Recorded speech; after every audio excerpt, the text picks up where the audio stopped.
Hey, it's me. I'm Dr. Brendan McCarthy, Chief Medical Officer at Protea Medical Center in Chandler, Arizona.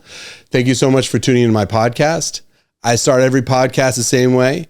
Please, when you have time, look through the description section on this video. You'll see the works cited, which is just the stuff I researched to prepare for today's podcast.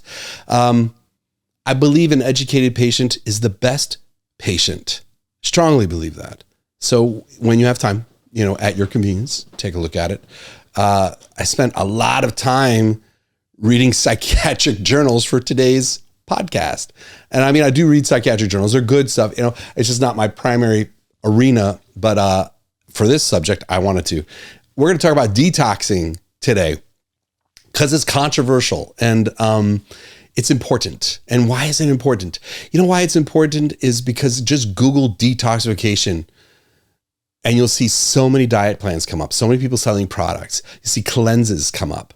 What is this? And then you'll have a population of people who swear by it. You have another population of people say, that's malarkey, garbage. That's not real. What is the truth? Are they right? Are they both right? Usually they're both right, in my opinion. Whenever I see things like this, there's two sides. Usually there's a little bit of truth in each side.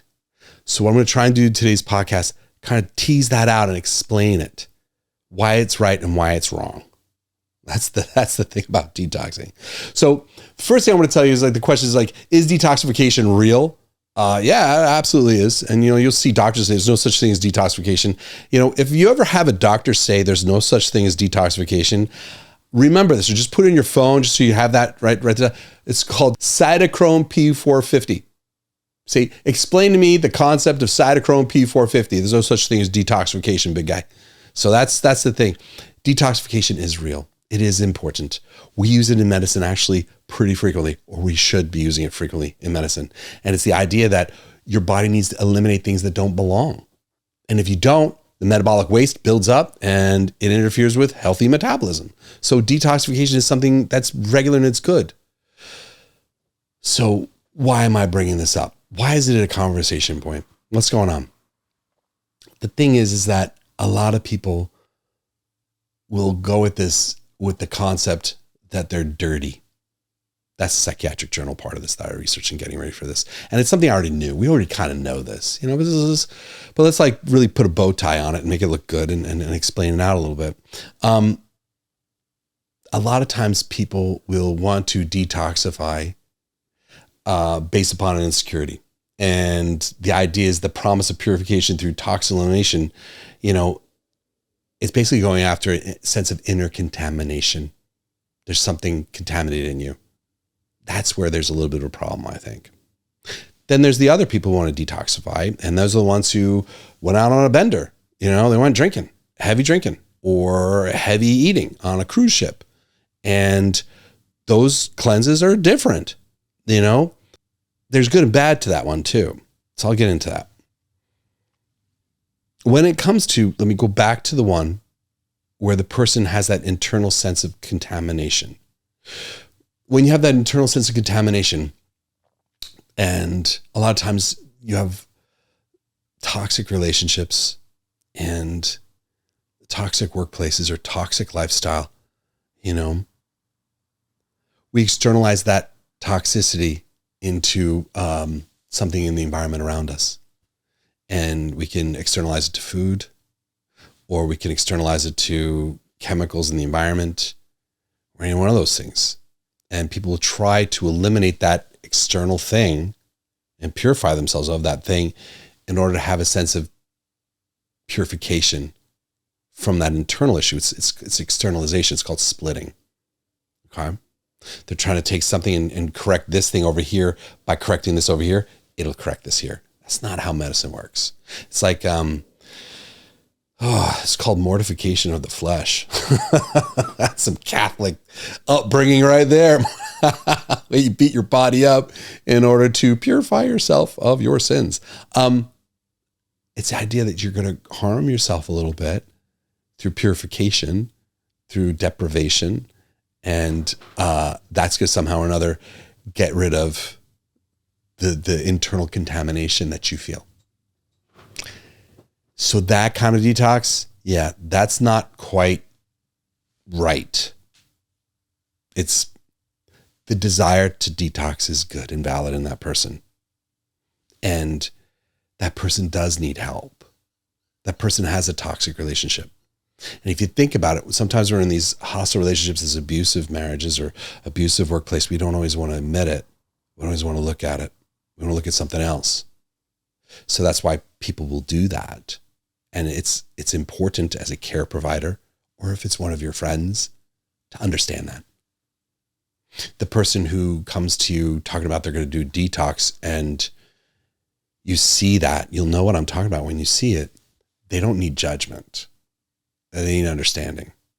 Another one, detox. Going back, now I'm going to switch gears back again to the detox with lifestyle things. You'll have the people who want to detox because, again, they ate too much junk food, or, they've been smoking or drinking or any one of those types of things. And they'll go on a bender and they're like, I'm just going to give myself dry January, because that's what dry January is, basically detoxing, right? And we just finished January, so that's appropriate to discuss. There's other ones that happen that's a little more insidious, where people are like, I'm going to be really healthy Monday through Thursday, Friday, Saturday, and part of Sunday. I'm going to be crazy. That's called the detox to retox. That's what my wife calls it. My wife, I think she coined it. I'm going to give that to my wife. She's the one that made that up. Anyway, it's the idea is that you're going to take really poor care of yourself for the weekends and take great care of yourself during the week. The thing about that is that that's not healthy. That's not really detoxification, because you're preparing yourself to harm yourself. And there's no good reason to harm yourself, and there's no guarantees that by doing that, you're somehow or another reversing the damage of what you did the weekend before. So detox to retox, it's out there, not a good thing. See, the thing is about detox to retox, it's like a magical thinking, that I can get away with this weekend and be horrible to my body. And then I'm going to take these detox pills. I'm going to take, some supplements for my liver detox, and I'm going to just do a juice cleanse, Monday through Thursday, and I'll be fine. I actually had a woman who did that. She would do, it's called a fat fast. And it's something that's used in ketosis to trick someone's body into ketosis quicker. And you'll do 200 calories every 2 hours, 80% of the calories coming from fat, right? And you do that for about 1,200 calories or so. And it's a popular thing in ketosis world. The thing about it is that she would do that Monday through Thursday. And she would lose weight Monday through Thursday, of course, because it's 1,200 calories, all fat, no carbohydrates. She's flipping into ketosis. She's losing a lot of water weight. But then Friday comes along, pretzels and beer. Literally in my chart note, she was drinking beer and eating pretzels. That's what she went to from cream cheese, piece of ham wrapped around cream cheese. That was one of her meal choices. She went from that to pretzels and beer. It's just not good. Thinking that somehow or another can be healthy is magical thinking. It's not healthy. See, the thing is it's important to understand the person in front of you and their motivations for detoxification. Is it because they want to go crazy Friday, Saturday, Sunday? Is it because they're in a hostile, terrible relationship? Is it because their work is awful and their work-life balance is not good? Is it because they're not letting themselves sleep because they're just running their engines all the time? What's the reason underneath it? The mental, emotional struggle we experience is real, and it's valid. And the tools we use are important. And reaching for a tool is the first step, and it shouldn't be judged. Someone reaching online and looking up detoxes and trying to go on it, they're doing their best with what they can in the moment. So it's important for us care providers, but also people who see this in their friends and they're like, stop detoxing. That's stupid. It doesn't work. But they don't need that.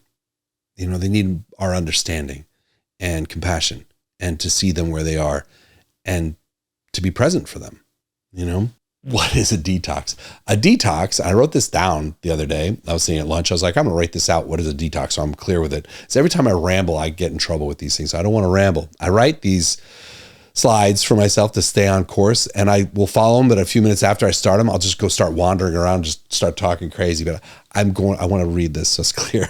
Metabolic waste is a part of metabolism, and we need to eliminate that waste in order to continue the reaction in the cell.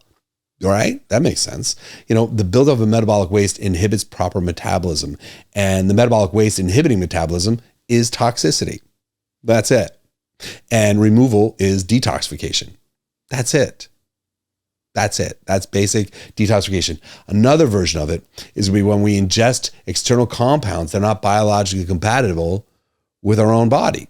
And that could be like preservatives in your food, and it could be like pesticides on your vegetables. It could be hormones in your meat. It could be Tylenol because you have a migraine. Any of those things are toxic compounds, right? They're not meant to be in your body. They're not made for us. Does that mean you can't have them? They're not great. But does that mean you're going to kill you? No, our bodies can handle a tremendous amount of abuse. I promise you. That doesn't mean we should abuse it. So when you get these things in your body's ability to eliminate them, that's detoxification. If your body doesn't get rid of them and they sit around for a while, they're going to inhibit normal metabolism. That's a medical fact. That's science right there. Okay. So those are two types of ideas of detoxification. So why do people seek detox? As I mentioned earlier, it's going to be, addiction to unhealthy activities. They're going to see drinking, junk food, drugs, all these things qualify. You also see people wanting to do a digital detox. That's becoming very popular nowadays. People want to just pull back from digital screen time. Another one that's out there that I see, and I saw in some of the comments when I did the podcast on thyroid, is when people have complex diseases that are not well understood and that are not being well treated, patients will inevitably try doing some type of detoxification with the idea that that's going to help them. Okay, that's true. That's out there. Which ones work? And do detoxes work? Kind of. I think I say that with every podcast. It kind of works. That kind of works. The reason why it's conditional. Like I said, I think in my last podcast, it's you have to treat, like we talked about insomnia. The reason why the person has the insomnia, we need to know that so we know how to treat it. If someone has a melatonin deficit because the monoamine pathway is compromised, which is a nerdy way of saying the pathway that makes serotonin and melatonin is broken, something's wrong with that. If they're low in melatonin, melatonin orally is going to be good. But if someone has insomnia because they don't have enough pregnenolone, right? That's another one. Giving them melatonin, will that help? No. Same with detoxification. Why are we detoxing? What's going on with the person? That's when it becomes kind of.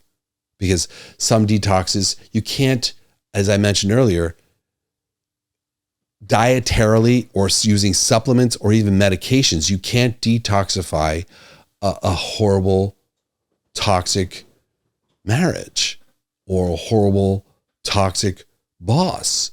You can't do it. It doesn't work that way. You have to treat it where it is. Okay. So kind of is the answer. The detox to redox, going back over that.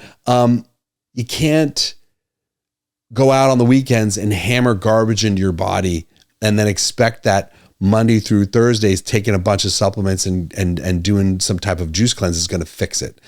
It just doesn't. You're beating your body up and that damage is being done. Trying to correct it once a week is not good. It's better to limit the amount of weekends you're causing that harm to your body. That's very important. So, when someone comes in with a detox to retox lifestyle, my goal then is to say, this is not helping you. This is not going to work. We need to stop the cycle. We need to understand why the person has that life cycle. Why are they harming themselves on the weekends? Is this a psychological thing? Is this a physical addiction? What's going on with the individual? How can we help change their lifestyle together? So that detox retox thing, not good. And it's not effective and it's not helpful. What about digital detoxes? And I deal with that. I have kids and I love being a father, but there's absolutely no rule book for how to deal with digital screen time with kids because it's so new. We didn't have this. It's new. And we don't have good answers with it yet. We're still trying to figure it out. And there's some answers out there, but they're not complete and there's not a lot of them. So do digital detoxes work? I've had that where I tell my kids, this is it. Your screen time's up. And we're going to do a digital detox now, for the rest of the day, no screen time. Why am I doing that? Because I want them to have interpersonal relationships. I want them to be connected with other people in real life. And does detoxifying them from their screen time do that? Not always. I'll see them sitting on the couch just looking at a blank screen. I've seen that. I remember it's just, I tell stories of them doing that. It's like, guys, I got you off screen time so you can go do something, go play, go ride your bikes, go walk around the neighborhood, go talk to your friends, go draw, go read a book, let's play something else, play cards, So if they're doing detox digital and all you're doing is sitting there waiting for your screen time to come back on, that's not an effective digital detox. The goal is to figure out what it is we're trying to detox, what we're trying to get out of it, and then do that, which in this case, more interpersonal time, not screen time. What about complex and poorly treated health concerns? The people want to detox for those because they're out there. You'll have people who have any number of disorders, autoimmune conditions. You'll see cancer. You'll see mood disorders. And people will do their best to try and manage it through doing these cleanses and detoxes. Do they work? I'm going to say sometimes. And when do they work? So let me say that. I've seen dietary changes lower thyroid antibodies. Absolutely. I have seen people change their diet, and I've seen that lower autoimmune thyroid antibodies. Yes. And that's valid, and you see it in the labs. I've seen people with autoimmune conditions remove certain things from their diet, and I've seen that lower their autoimmune metrics, the rheumatoid arthritis, the RA factor. I've seen all those go down. Sjogren's, all of those things I've seen reduce with diet. C-reactive protein, a chemical associated with inflammation, diet will lower that. So that does help. And I use lab work to verify and justify. So that way they're not just doing some type of juice cleanse or some kind of I'm only going to eat carrots for a week. We do it more targeted, very focused in what foods are affecting their immune system, and we pull those foods out. Okay. And the proof is the lab work and the reduction in symptoms. That's what works for us.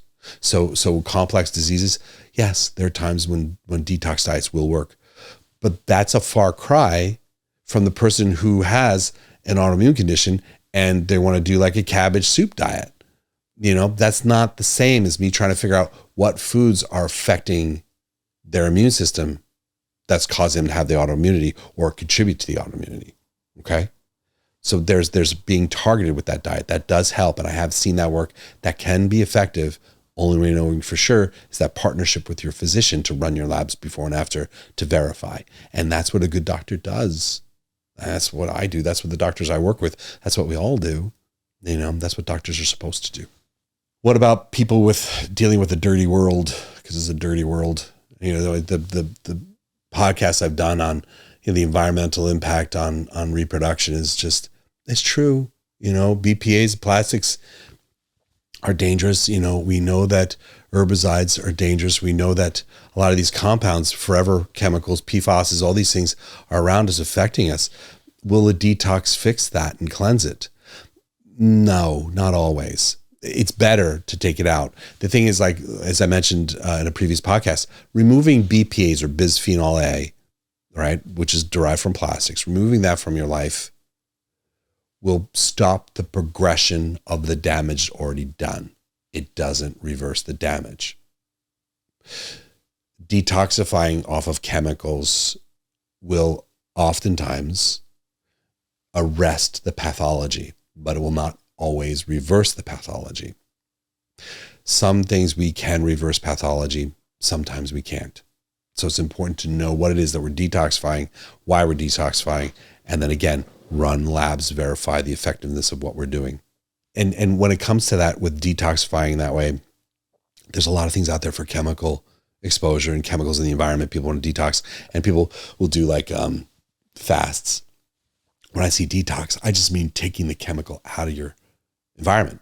Stop using plastics with everything. Stop cooking with plastic. Stop microwaving in a Tupperware. Those things I'm talking about. That's my detox. The people out there that believe that detoxification from chemicals in the environment includes things like sauna, fasting, and And colonics, does that work? Well, sauna, yes, sauna can. And you could test not that you would, but you could test the sweat and see the chemicals are coming out of their body that way. That will work. That is good. Those can be helpful, except colonics. Colonics don't work. It's a running joke on my podcast. I make fun of colonics a little too much, but I don't think colonics are effective. Do IVs help? Like IV nutrition help with detox? Sometimes, but it depends on what we're trying to correct in their metabolism. Okay. So again, detoxification from chemicals and environmental toxins has to do with eliminating it from your body's exposure, eliminating or reducing exposure of those chemicals. That's the best way. The take home from this is important here. Those people seeking to detox have a real and valid need. There's something going on and they're perceiving it, and they deserve to be heard and understood. It's not always what they think it is. Sometimes it is that externalization of an internal issue they have, this sense of contamination from something that happens. Sometimes, you have patients who've been violated and they want to detoxify from that. Those are valid. That's real. It's important to listen and understand and not judge. Then there are those who abuse it because they're going to have a hard lifestyle and they want to just party hard and clean hard. That's not good. Trust me, that never goes well. And then you have the ones who are trying to, just get rid of chemicals in the environment. These all have a place. They all have a valid reason. And it's important for us to understand that and treat at that level. I hope this was helpful. Please like, subscribe, and share. This is the way I know that this content is useful to you and has some benefit. Thank you so much for tuning in. Have a good day.